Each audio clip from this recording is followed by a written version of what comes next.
Welcome to the Tactical Business Podcast. I am your host, Wade Skalsky, and today we are joined by Nick Delgadillo. Nick, follow-up podcast. I'm so excited to talk to you again. How are you doing? I'm doing great, man. How are you? I'm doing well. I have to tell everyone that you were so gracious. I was running late because my 7-year-old son trapped me somewhere, and you were kind enough to push the podcast recording today. And so I just want to let everyone know that you were gracious and kind, and I really appreciate it. Absolutely, man. It's no problem at all.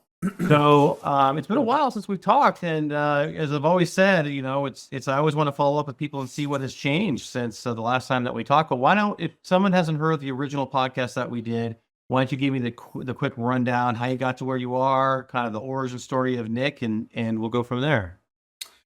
Man, that's kind of a long story. I've been active for my entire life playing sports in high school, playing sports in middle school, stuff like that. I got into barbell training through sports in my high school years. Fast forward, years later, I got back into barbell training through self-defense training, actually. So I was a self-defense instructor through Krav Maga for a lot of years, and through that, when you're running a school, you have conditioning classes and stuff like that. So I was doing various kind of like, this is early 2000s, doing lots of just conditioning type stuff. And then at some point decided I wanted to go for some kind of a fitness certification. And I was involved with doing CrossFit at some point in the mid 2000s, and then found Rippito and starting strength through CrossFit. And that kind of started my path into the strength coaching world. Having been a coach pretty much my entire adult life, coaching various things, coaching in Thai boxing, self-defense, security, just all kinds of things. It was just kind of a natural progression to get into the strength coaching world. And there's kind of this whole other sort of technical aspect of fitness through the strength coaching world that was really, really interesting to me. And at this point, it's kind of become my full-time job. But not kind of, it is my full-time job. So I run the Starting Strength Gyms franchise. I'm the CEO of the franchise company, and coach clients, coach coaches, coach business owners now. And in addition to that, the self-defense stuff has always been a part of my life, the coaching self-defense. So I own and run a Brazilian jiu-jitsu school, certified range master firearms with shotgun and pistol instructor. So I've just kind of integrated all that stuff into my coaching profession, and basically I teach people how to get strong and how to fight and how to be self-sufficient.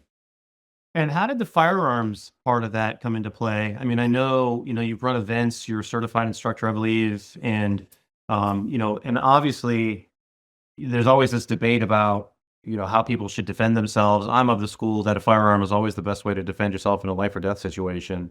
Right. But how did that get rolled into everything else that you're doing? Yeah, it's kind of a natural progression, man. I've had and carried a gun as from the moment I legally could at the age of 21, actually 23 for concealed carry at the time. But firearms have always been a part of my life. I've always been interested in them. I've always it's always been a skill that I've initially sort of haphazardly tried to always improve. And then when you're teaching people self-defense, inevitably in the Midwest in Missouri, and I live in Texas now, and it's even more so the case here in the modern world. But when you're teaching people self-defense, they will naturally start asking about firearms. And at the time I was doing Krav Maga, where we're doing, we're training gun defenses and stuff like that. It's a big part of Krav Maga, or was at the time. I don't really know what's going on with that anymore. But so anyway, people ask, right? And I would just go take them to the range. We would do shooting days and stuff, and just take people out and try to show them whatever I knew at the time of how to shoot. And as I got more serious about how self-defense is taught and how people should train for self-defense, obviously, as concealed carry became more and more popular, and especially in the places that I've lived and worked, it's a part of people's lifestyle that typically gets not enough attention, not enough training, uh, not enough time and energy is devoted to it, right? So you should spend a lot of time on fitness. You should spend a lot of time on basic, hard skills in terms of fighting. You should have some ability to be able to talk to people so that you can get yourself out of situations if you need to. And at the end of the day, if violence is the answer, then I think you're right that a gun is at least an extremely valuable thing to have, right? I mean, look, there was this thing. I don't know much about this, but I know that like a couple of people got really badly beat up recently in Cincinnati by a group, and I don't know if putting myself thinking about a situation like that, a firearm is a perfectly appropriate and probably would have saved a lot of issues there, right? So the yeah, the firearm does so many things for you, and if you're gonna have one, you have to know how to use it.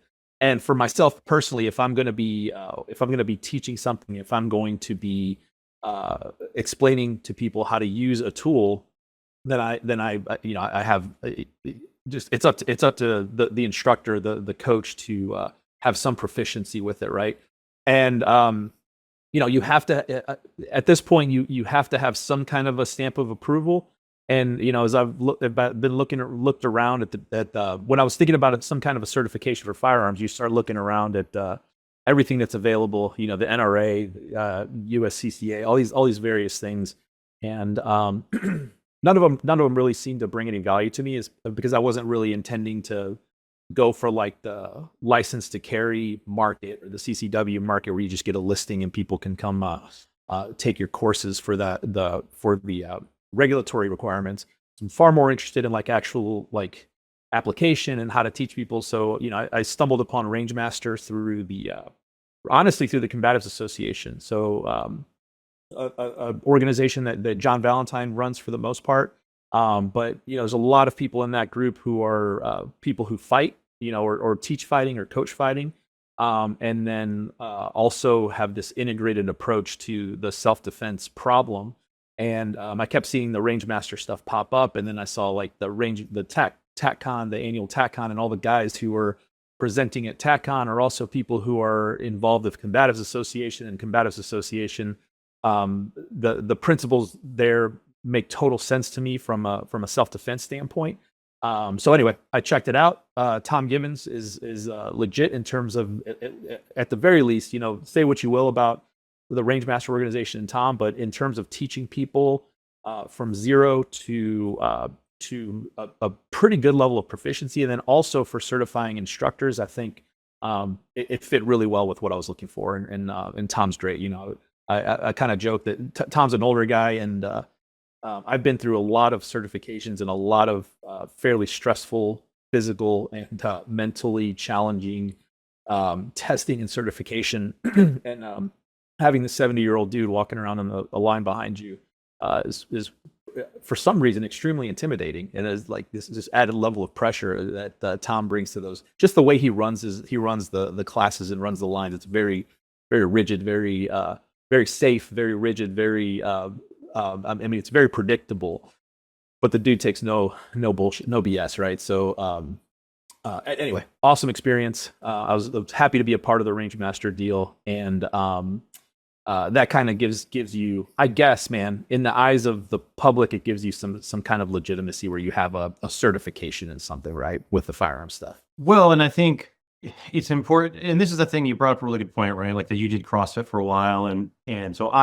in all of these aspects, be it with lifting, be it with jiu-jitsu, or be it with firearms, I believe that there's a fit for everyone in those spaces, and For whatever sure. one does isn't necessarily the right fit. So like I've done CrossFit, I've done also, I've had a personal trainer run me through different things. Like nothing for me has ever made me want to continue to go to the gym, like kind of running the starting strength Yeah. program, right? And I Right. and I gotta be careful how I say it, because the diehards get on me online when I say, because I don't do it exactly like as intense as you're supposed to, because I roll in with jujitsu in my shooting, so I'm not lifting Yeah. twice a week, right? I'm lifting twice a week, and everyone's like, "Oh, you're not doing it," but I can only tell you, as someone who started it in their 50s, I'm about to hit those 1.0 standards, and it has made me so much stronger in jujitsu. and so much more confident going into both my shooting and my jiu-jitsu. So all three of those things definitely work together. That's right. And it's incredible how fast you can, if you haven't done a lot of lifting, how fast you can get gains in barbells. It's incredible. And you feel it, yeah, and especially when you're doing something that's very physically demanding, like Brazilian Jiu-Jitsu. Those are the opportunities that you're going to be able to almost immediately see and feel the benefits of the barbell training. And when you say like 1.0 standards, I'm assuming you're talking about like that's like a 135 or a 100 press or 135 press, 135 press, 315 squat, 405 deadlift, and then 225 for the bench. Yeah, and look, man, those numbers are like they're from in the context of like strength training, right? So people who want to get strong and maybe even people who are like interested in strength sports, those numbers are not, I'm not saying anything about you, Wade. Those numbers are not like super high, super impressive. And I guess a better way to say it is that those numbers are attainable by most people, most men who start strength training, and that's an excellent initial target or milestone to hit. And once you hit those numbers, things can kind of slow down. So the way I think about it is you essentially want to be racing to those benchmarks that you're talking about, because it'll represent an overall improvement in your baseline of athleticism. And that's the way to think about it. It just represents an overall improvement in your baseline athleticism. And then from there, things will slow down a little bit and it'll take you longer to kind of get to the next set of benchmarks, but that's perfectly fine, right? You have all of these, for lack of a better term, gains on the table that are low hanging fruit that you can take advantage of improving so quickly. And you see it immediately on the mat, like just in the way that you're able to hold on to somebody, in the way that you're able to move your body, in how much more difficult it is for other people to deal with you, and your training teammates will notice it too if they haven't told you. I mean, they will notice within like 4 to 6 weeks of you starting barbell training, like you feel different to roll with. Oh yeah, and the other thing about it too is that for me, I'm a normal person, right? So to me, the first time that I put 100 pounds on both sides of the squat bar, I was like, holy shit, there's 100 pounds, or on the deadlift or whatever, right? There's like 100 pounds on there, right? Right. And it really does make a difference. Like I fought in the tournament in the absolute division for adults. So I'm fighting people, 245 pounds that are 30 years younger than me, right? That are, and because I'm strong and plus my old man streak, I'm able to hang with them. So, so it may, and that's the thing too, is I think everyone, and it's the same thing with shooting, right? Like everyone tries to compare themselves to, hey, well, you're not a special forces dude and your shooting sucks, right? Well, no, it's like, are you serviceable? Is everything you're doing serviceable? Right. And if you are lifting weights, if you're shooting, practicing your shooting, right? And you are doing jiu-jitsu, not a lot of normal people are going to be able to do anything to you. All those things are like a magic trick in and of themselves, by themselves, to a normal person. Right. And I think that's why I think what you're doing and putting all this together is so exciting. Go ahead. No, absolutely. Yeah. And even in terms of things, I think we may have talked about this on the last episode, but in terms of things that are more technical in nature, like shooting a firearm, in and of itself, like the act of holding the gun and pressing the trigger, isn't a highly athletic situation, which makes it so that the firearm is it's sort of an equalizer, right? But the question is always like, will increased athleticism improve your performance on the gun? Absolutely, right? Because grip is a factor for sure. People who are stronger have more control. That's just a fundamental truth, right? So, and this if you've ever taught people who are smaller in stature or have smaller hands or just weaker in general, they have to be more precise with the structural aspects of the grip, and more precise. Like the tolerance is much smaller. So if we're talking about using a handgun or any tool or any weapon in the context of a high stress situation, in a fight, you want as much acceptable tolerance as you can have and still be effective.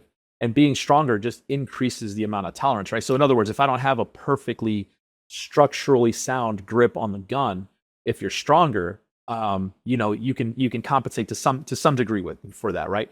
Aside from the fatigue, aside from all the mental and emotional stress of being in a high stress situation, and also taking into account anything that may have happened before you actually drew the gun and used it, right? Which could have involved some kind of physical altercation and so on. And then, anything else aside from that, the act of actually holding the gun and pressing the trigger, all that is athleticism, right? I mean, the fight, the whatever happened prior to that is going to be highly dependent on your ability to move yourself and be robust. So yeah, fitness is a huge component of self-defense. And the best way for most people most of the time to improve their fitness is just by getting stronger. It improves all of your physical attributes, and then everything, you can kind of think of it as the baseline attribute. Everything else is going to be more specific to what your needs are. And as you bring up your baseline, that's the first thing to do. And then after that, then you can start focusing on the different areas that you require specifically for your situation. Most people look at it the other way. It's like they start with the implement, they'll start with the gun, they'll start with the specific needs of their jiu-jitsu or their pickleball or whatever activities they're involved in, and kind of work backwards from the skill side to the athleticism side. And that ends up not doing anything, right? It's just kind of like trying to replicate the technical aspects of your sport in the gym, which is totally ineffective. If you look at it more fundamentally, it's like, let's increase baseline athleticism, and then you can layer everything else on top of it, conditioning for one, and then skill as the kind of the top of the pyramid. Well, and what I like what you do with your approach too is that so you have the firearms training, but then you have, like you have these things that some people would look at as collateral to, right? So, like a sling is collateral to your rifle, right? Well, it's not really. Right. It's part of the rifle, right? So your Right. athleticism is part of your gun. Your athleticism is part of your gun. Your jujitsu or your other self-defense training is part of your gun because you're never going to be in a scenario with a gun where I shouldn't say never. It's very unlikely you're going to be in a scenario where a gun where nothing happens before you draw, right? Exactly. So, if you fought in a jiu-jitsu tournament and you're used to an adrenaline dump and you can make decisions based on that, and then if you're fending somebody off with your strength, get to the gun, like all those things are part of the gun, really, if you think about it.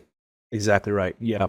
Yeah. And the only counter argument to that makes any sense is just having such a high level of skill that you can compensate or discount the athleticism part of it. But that's so incredibly difficult to do and so incredibly rare that most people don't have the time, will, or energy to be able to do that, right? So, for example, if something were to happen and you just don't have full access to your body, I don't know, like maybe from the waist down you are paralyzed. I don't know. And so what do you do then, right? It's just you do whatever you can. But if the gun is going to be your primary means of self-defense, that means you have to be like way, way, way better. Because if that's what you're gonna use, then you have to, like, all of the things that you're not able to do, even in terms of just basic mobility and like being able to handle somebody who's trying to grab you or move you, you're gonna have to just have a much, much higher level of proficiency with the gun. So for most people, you're gonna have to have a more integrated approach. Fitness being the fundamental aspect of it, some familiarity with hand-to-hand fighting. My contention is always that grappling is the best place to start there, and then the firearm is the last piece of it, right? It's not enough. Like, how many people do we know that just buy a firearm and think they're good to go for self-defense purposes? Honestly, like, if that's your approach, whether or not you're successful, in the event that you have to use that, it kind of just comes down to luck, unless you're driving your proficiency intentionally on a regular basis. So do you want to leave it up to luck, or do you want to be kind of involved in that process? The other benefit of all this, man, is that, like, it's not just in and of itself for the self-defense purposes valuable. It also, like, something I've been talking about and thinking about quite a bit lately is the concept of how hard physical effort just makes you a better person in general. So how hard physically is just using a firearm. It's very technical, right? There's a lot of repetition, there's a lot of practice involved with it. But things like heavy barbell training, things like grappling another person, and getting some proficiency, those are things that make you a better person. And you know this because if you walk into a jiu-jitsu school, there's rarely any like massive egos that you have to deal with. Like, people who are assholes don't tend to stick around in these environments where you're constantly tested under a real performance-based hierarchy. Meaning that you walk into your jiu-jitsu school and for sure who you can handle and who is going to just maul you, and you're okay with that, right? It's like you walk in without that ego because you're confronted with it on a daily basis. And for a self-defense sort of existence and mindset, that's extremely valuable because you don't walk around with this false sense of proficiency that I think a lot of men especially have. Yeah, well, and I think there's a lot to unpack there. The couple things is that, jujitsu in and of itself, if you don't understand it, it really is a magic trick. Like my instructor, he says, in his mind, there's a bigger difference between a white belt in jujitsu, like say like a 3-stripe white belt in jujitsu, and someone that doesn't know any jujitsu, to a white belt and a black belt. Like the difference is that huge between like person who does not know any jiu-jitsu cannot do anything against a skilled white belt. Like they cannot. That's right. Like and people don't understand that. And so like when the reason why those egos don't stay around is like when you come in, and I don't care if you're a college wrestler, I don't care what, like you're going to get smashed if you go against anyone that knows anything about jiu-jitsu. It's like a magic trick, and that is extremely humbling. And I think the other thing that you talked about too is with the all of these things together, I think can change the relationships in your life. Like my marriage is better because I look better, so my wife's happy, right? All right. But when I'm fighting twice a week and I'm lifting twice a week, it's like the meme, right? Like lift heavy stones, sad voices go away. Like that's right. I'm better to be around. I'm a better dad. I have a lot more patience with my kids. Like you can tell a difference if I miss a week. Like we moved into a new house. And so all my schedule was off and I wasn't lifting. And my wife was like, you've got to get to jiu-jitsu and go strangle somebody because you're just being horrible to be around them. Right. And it makes your marriage and relationships better from that perspective. Yeah, that's right. That's right. Yep. So let's talk about, we did a little micro talking about all these things on a sort of a personal level. Let's go a little bit more on the business side. Let's talk about this conference that's coming up. Like walk me through the conference, and that's fine that your dog's barking.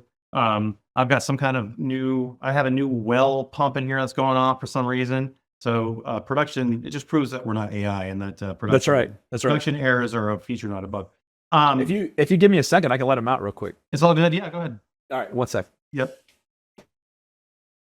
So while Nick is letting the dog out, we'll talk a little bit about that. This podcast is sponsored by TacticalPay. So TacticalPay is the choice for people in the firearms business for all things merchant services. So I've never really done an in podcast commercial, but there you go. We just did. So I'm just changing my lighting for some reason.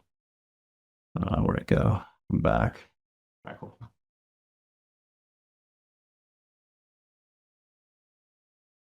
There we go. I just did an in-podcast commercial for TacticalPay, who's the sponsor of the podcast. So I was like, oh, great. We've never done that before. So I was like, let's try this out, right? So, all right. So let's talk about the conference. And then I want to talk about kind of the thought that went into it, the planning that went into it. And then we'll kind of go from there and talk about some of the business principles about why a conference and a live event is such a good idea. Yeah, let me pull up the dates and make sure I'm giving you the right dates and stuff like that. So the combative summit, we're talking about the summit, right? Yeah. Because that's something new from the last time that we talked. I don't think you were doing the combative summit the last time that we talked. This is actually the third one. It will be the third one. Okay. Well, maybe we didn't talk about it very much. Yeah. So it's once a year. It is October. Yeah. Once again, we're showing that we're not AI here. It's all good. I should know the dates off the top of my head. I can start bragging about my ability to squat 315, and people will be like, "That's nothing for a 6'4", 225, 100-pound man." I was like, "Suck it! I couldn't." I started with the bar. That's right, man. Yeah.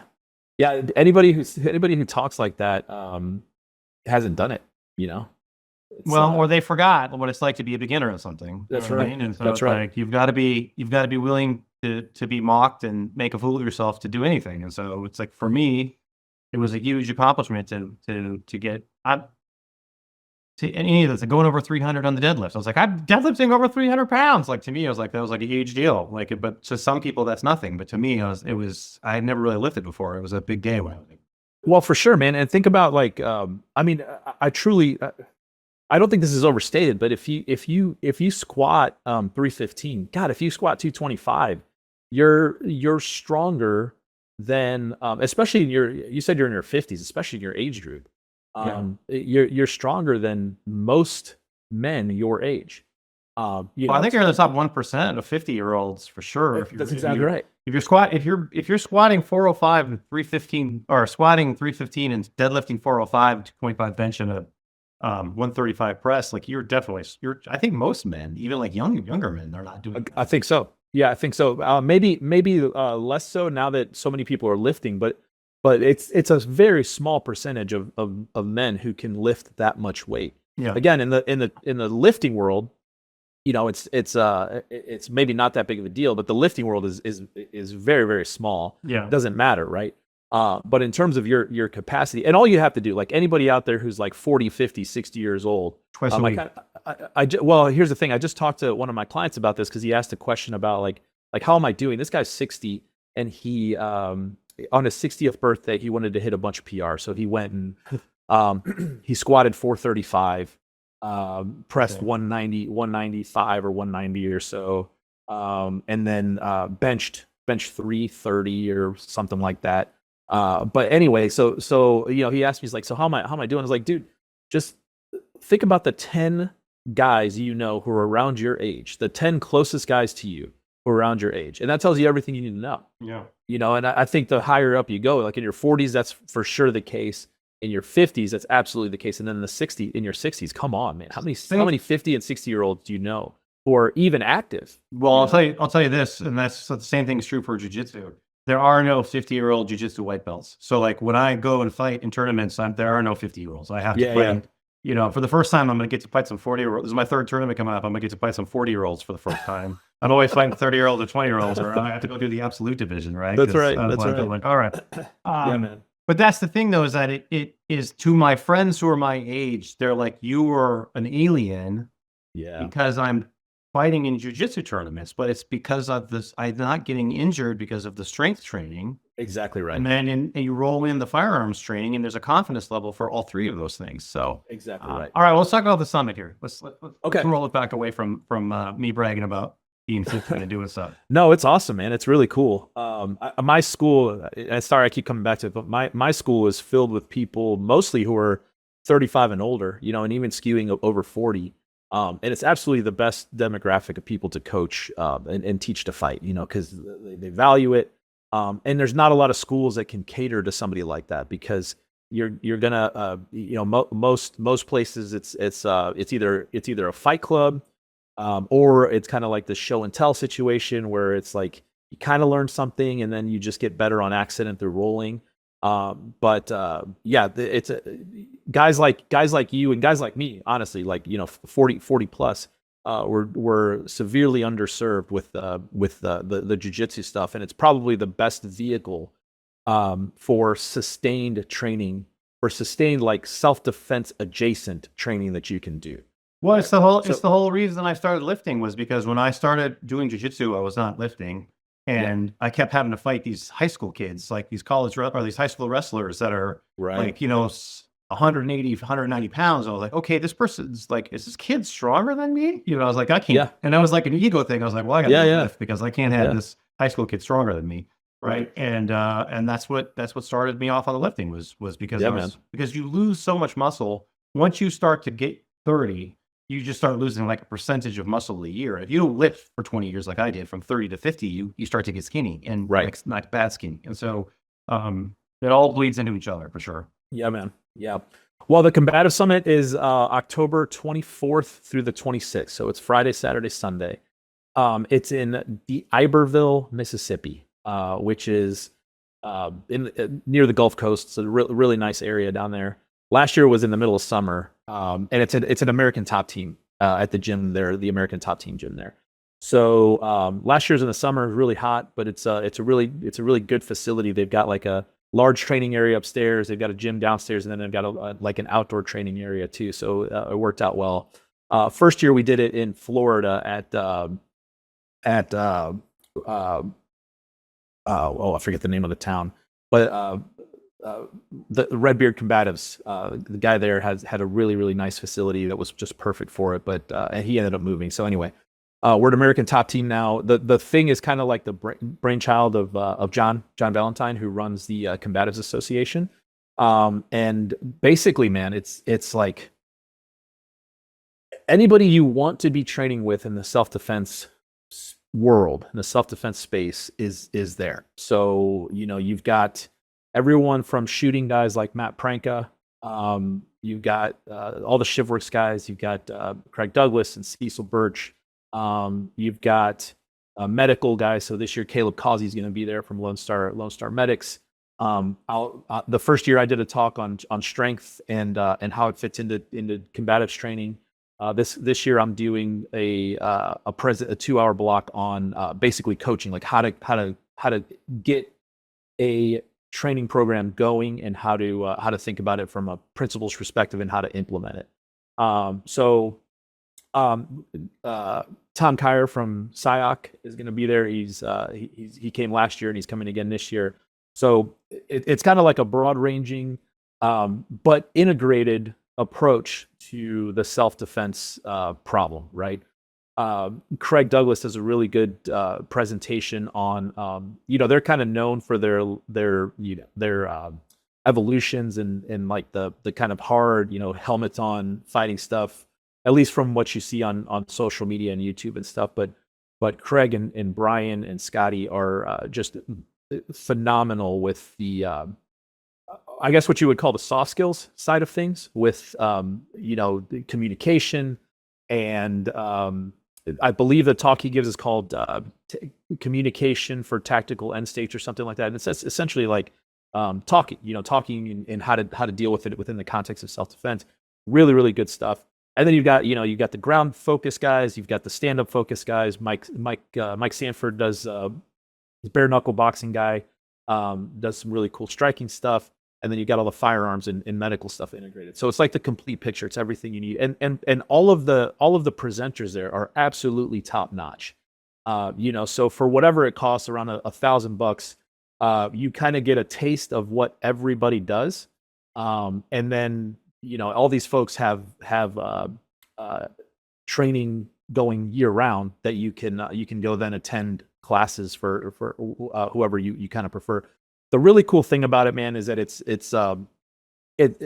everybody shares sort of the same principles, and it's a lot of like the same stuff that you and I have been talking about here today. You're going to see the same stuff sort of shared across all of the presenters and instructors, because when you bring everything down to the fundamental levels, all fighting is pretty much it's sort of constrained in terms of the principles that apply, and the application is just like, so if you think about it, like the most fundamental aspects are like this little tight bubble of integrated principles, right? And it's things like basic firearms manipulation. It's things like stand-up grappling, staying on your feet and be able to grapple within arm's length, and how the weapons integrate into that situation. And then there's the soft skill stuff on top of that. So all that's kind of like the core of what people need to know. And then everything else is just kind of like concentric sort of circles or spheres outside of that. And you can think of like outside of arm's distance as being the next sphere, right? So that would be like your firearms and actually aiming and firing the weapon or moving and stuff like that, right? So you're no longer entangled. In that same sort of second sphere might be stuff on the ground, which is where obviously jiu-jitsu plays in. But my 100% opinion and contention is that whether you're learning any stand-up in jiu-jitsu or not, doing jujitsu is the best way to learn pressure and to learn the fundamental aspects of fighting that are going to be useful across the board. Like I think everything else can be plugged in fairly readily if you have a good base of grappling. Wrestling is probably the best thing to do, but wrestling is so specialized in terms of the competition aspect of it at this point and the accessibility. You know, if you're a 50-year-old guy, I'm a 40-year-old guy, and we want to start wrestling, where are you going to go wrestle? Like going down to the local college and asking them to jump into their training sessions is suicide. That's a ridiculous idea. Like, don't do that. I do not look good in a singlet either. I'm not wearing a singlet. For sure. No way. For sure. Yeah. So and then also, wrestling doesn't come with the guard and stuff like that, right? So but wrestling does teach you pressure, it does teach you posture, it does teach you position, and it does it in a very, very demanding pace and a very high level. But it's limited in terms of accessibility, and it's limited in terms of broader application. So anyway, well, and one thing too, I think it's important for people to realize about jiu-jitsu is like it is the only combat sport, I believe, that you can actually fight someone at 100% on day one, because you don't have the striking, right? So exactly. like you can safely go 100% as hard as you want in a tournament, or like like a tournament setting, for example, and test yourself better than anything else. Like you can't get in a shootout with somebody. You can't get in a boxing match with with a full-on boxing match with somebody. And like, yeah, like there's always a chance to get hurt, but it is the most safe 100%. Let's go, let's rock, go at it against each. Like if you and I went out against each other, even though you're a lot stronger than me, and even though you're farther along than me in both your belt and everything like that, it could still be safe. Like, you know what I mean? Yeah. And so even going 100%. So that's why I think that jiu-jitsu is such a good fit for older people. And we could still challenge each other at an appropriate level, right? So yeah, 100%, man. It's like people don't understand this, and there's always this debate about jiu-jitsu versus self-defense, and the lack of understanding there in terms of like what does fighting actually entail? Anything that's not controlling another person, anything that's not just like ultimately what a fight is you imposing your will on somebody who doesn't want your will imposed on them, right? And how are you going to do that? You can try to learn striking. And I started my martial arts journey, so to speak, as a striker. I got into Muay Thai, did Muay Thai for many, many years. And I was convinced that was solely the way. And then in Krav Maga, you kind of convince yourself that striking is the key to get you out of any situation. At least Krav Maga as it was taught back then. And we realized early on that you need to have some kind of a grappling base. So we brought in jiu-jitsu instructors, and we had a jiu-jitsu program at our school, which also changed our whole mindset on how to actually teach Krav Maga. Different story, but anyway, striking is a high skill thing to do. You can't put pressure on yourself safely unless you know how to throw punch, unless you know how to throw combinations. And there's also the athleticism aspect of it, where you have to be able to move, and you have to be able to, and aside from that, all of the impact and the trauma to the head and all that stuff that comes with it. So, you're not putting high levels of, I don't care what you think, you're not putting high levels of pressure on yourself in a striking art until you get proficient. And if you are, you're essentially just brawling, which has some value. But if you really want to learn how to fight safely, grappling is the way to go. And just like you said, on day one, you can learn a technique or learn a position, and you can pressure test it at 100% safely on day one. And that's fundamentally whether you're in a competitive competition-based school, or you're like in a more self-defense-based school, or whatever, it doesn't matter. Either way, if you're at a jiu-jitsu school, you're going to be putting pressure on yourself from day one, and that's the most valuable aspect of it, right?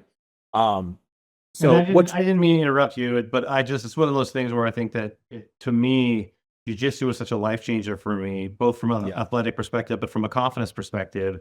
And talking about let's bring it back to the summit, like all of these things put together under one roof for the summit and this live event, like we're kind of on the home stretch of the podcast right now. So I want to make sure we get into some business principles about what are the advantages of a live event that brings all these things together versus someone just kind of seeking them out individually on their own, maybe with an instructional online, or maybe with their own personal firearms instructor at the range? Like, what is it about the summit that, from a business perspective, that makes it so attractive for you? Yeah, that's a great question, man. It's for the way I think about it, it's the integration of all these things at one time. So you get to see it, and you're not seeing it from one instructor or one event. You're seeing it repeated over and over and over again with similar guiding principles, and you get to pressure test it there. Everything that's taught gets put under a little bit of pressure, and everybody kind of goes at their own pace or their own skill level. But you'll see everything from like high level black belts down to like people who have just started jiu-jitsu, and then people who have no prior experience at all, from firearms to fighting. Or you'll have people who are like gun people who have no fighting experience, or people who have fighting experience who have no gun experience. And the cool thing is that everybody's proficiency level increases just from the exposure, and then also sort of like the repeated exposure to those same principles over and over and over again throughout the weekend. So in terms of like spending one weekend or one event with instructors, or like bouncing around and finding different things, that's definitely valuable, but it's expensive. It takes a lot of time. For someone who is like, let's just say, let me put it like this. Let's say you're a guy who is, dry firing, going to the range occasionally, doing jujitsu on a regular basis. You've kind of got all of the building blocks that you need. So what you do is, once or twice a year, you attend an event, like you go to a ShivWorks course or you go to the Combative Summit, and that's where you get the integration. That's where you get like how to put it all together into a package that works for self-defense. And so that's the application side of it. You train the fundamental skills individually by yourself, or with your shooting coach, or at your jiu-jitsu school, right? So you train those individual components, and all those are going to have sort of specialized aspects, which is fine. You need to have depth in something. You need to have depth in firearms. You need to have depth in fighting of some kind. And then what you do, like all you need for the application, for the self-defense application, is 2 or 3 times a year exposure to something like the Combative Summit, and it connects all the dots for you. And what you'll leave with is sort of a methodology for how to continue honing the skills that you are lacking, which you'll find if you do something like the Combative Summit. You'll be like, okay, this is a hole that I've got in my game, and I need to go work on that. And then now and then you have the specific application to the self-defense problem that you can organize your thinking and your training around that. So I think that's the primary value of something like this. Well, and I think one thing too that's great about it is that it saves you a lot of time, because you know that everyone that's presenting at that summit will be in agreement, at least in principle, on the core principles of things. They may disagree on, okay, well, I think this is better than this, and sort of the edges, right? But the core principles is everyone's going to be, and they're going to have a similar theme. And so that it will save you a lot of time for like getting caught up and going down a rabbit hole of something that may not be in alignment with the other things that you're doing. Exactly right. And I think the other thing that's powerful for people that are in the firearm space, for the business space, to think about live events is that there will always be a place for relationship building. There will always be a place for live instruction, and there will always be a place for the soft skills of the human element. Everyone wants to start an online business and then just like, do that and sit in there, I don't know, go drink, go to margaritas or whatever, but that's not in alignment with the space, right? Like, that's right, man. It's not in alignment. And so dealing with people, getting yourself into uncomfortable situations, sometimes that's in person. Like, it's all in alignment with trying to make ourselves better in the space, both from a business perspective and a person's perspective. So 100%, man. I spend a large majority of my day online, doing all of our for my like day job. We're all remote, so we're working, we're doing Zoom meetings, and we're emailing and texting and stuff like that. And I spend a huge chunk of my time working with AI tools. And I don't know how familiar you are, your audience is, with stuff like this, but this is something that we've been talking about quite a bit now. And the world is going to be fundamentally different, probably here within the next year, definitely within the next 2 years. And stuff like this, people will crave the human connection and the human element. So things like, there's a difference between you training in your garage and in your garage gym versus you going to a class or a section with 5 or 6 other like-minded people who are training and interacting with the coach and interacting with other people. There's a difference in terms of the fighting world, and there's no substance. Like, you can't train by yourself, right? And then with the firearms too, it's like having that one-on-one interaction with somebody. It's so much more efficient. It's so much quicker, and really that's what we want, and that's what we need. So yeah, being able to see somebody face to face and getting direct feedback and direct interaction with them is super valuable, and I really believe that it's going to be even more appreciated and more valuable in the coming world that we're headed into. 100%. And I think from a man's perspective, we need spaces where there are other men coming together. And I'm sure women can go to the summit too, right? But I'm talking about like jiu-jitsu and all that stuff. And like, you just need that human interaction of a group of people pointing towards the same thing, men and women. That's right. So we're on the home stretch. So what I want to do before we kind of go is 2 things. One is I want you to talk a little bit about your new podcast, because I want you to be able to talk about that. And then I want you to tell us how people can find the podcast, how people can find the website for the summit, and then how can people find you? Okay, awesome. Yeah, so the podcast. So I'm the CEO of Starting Strength Gyms. So we are the sort of public retail face of Starting Strength. So we have a podcast now. I'm the host. It's called Stronger is Better. So you can find that on YouTube. It's the Starting Strength Gyms YouTube channel. It's on all the audio services. You can go to podcast.ssgyms.com, and that'll give you the RSS feed, and then you can go to Spotify or Apple or whatever podcast service you're using. So Stronger is Better is the podcast. I'm only like 8 episodes in, I believe. But the focus of that podcast, I mean, it's obviously training related, but really it's the idea that there's principles and process. Your processes should be rooted in principles, and then also the idea that hard physical effort makes better people, right? So that's kind of the way I approach it. We've got the Combative Summit is there's 2 things to look at. So combativesummit.com is the website. If you Google it, you'll be able to find it. And then there's the Combatives Association Facebook group. So that is kind of the centralized place for all things Combatives Association. So that's a resource to look at as well. There's firearms instructors in there. There's jiu-jitsu instructors. There's strictly combatives guys. If you're interested in self-defense, you should be in that group and reading what's being posted there. And then to find me, again, podcasts.ssgyms.com. My personal social media is at Lift Fight Win is my Instagram. So that's probably the best place for people to find me. Amazing. Well, dude, I so love following up with you, and I love seeing kind of how your business keeps growing. Were you the CEO of Starting Strength the last time that we talked? If I wasn't, I was the president. Oh, got it. Well, you're moving on up, man. It's like the Jeffersons. Every time I talk to you, you're like at another level, right? That's right. Well, look, dude, I have so loved catching up with you and seeing kind of what's going on with you again. I consider you a friend of the show. I'd love to have you on again in another year or so. Absolutely. And you just got so many cool things going on, and I think people should definitely check out what you're doing and the summit as well. So thank you so much for coming on today. Thanks, Wade. All right, thanks, Nick.